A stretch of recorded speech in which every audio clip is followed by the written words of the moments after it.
10 वर्षीय चिमुरडीवर अत्याचार करणाऱ्या नराधमास फाशी शिक्षा द्या।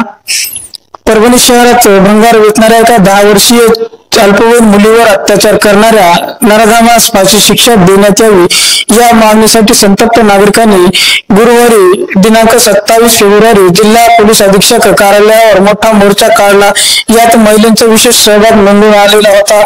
यावेळेस आलेल्या संतप्त मोर्चेकऱ्यांनी पीडित मुलीस न्याय द्यावे, तिच्या कुटुंबीला सुरक्षा द्यावी, दोन्ही आरोपींना तातडीने ताब्यात घेण्यात यावे, या घटनेची पुनरावृत्ती होऊ नये म्हणून सर्वतोपरी खबरदारी घ्यावी, व्यापारी संकुले, खाजगी कोचिंग क्लासेस व इतर ठिकाणी पोलीस बंदोबस्तात वाढ करावी यासह अन्य मागणींची मागणी केली। महानगरपालिकेचे माजी सदस्य सचिन देशमुख, के भरसाकडे, पप्पू वाघमारे, अविनाश मोरे, विश्वनाथ गवारे, नागेश खंदारे, चंदुराम बोर्डे, अनुसया जोगदंड, शिवाजी शेवके यासह आणि मोर्चाचे नेतृत्व केले होते। त्यांना मी काल हॉस्पिटलमध्ये पण सभा गेलो होतो। त्याच्यासमोर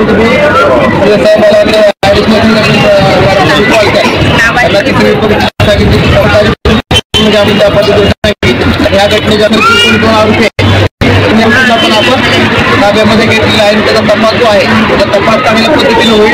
लवकर दाखल करून आपण चॅनलसाठी मी शेख अली।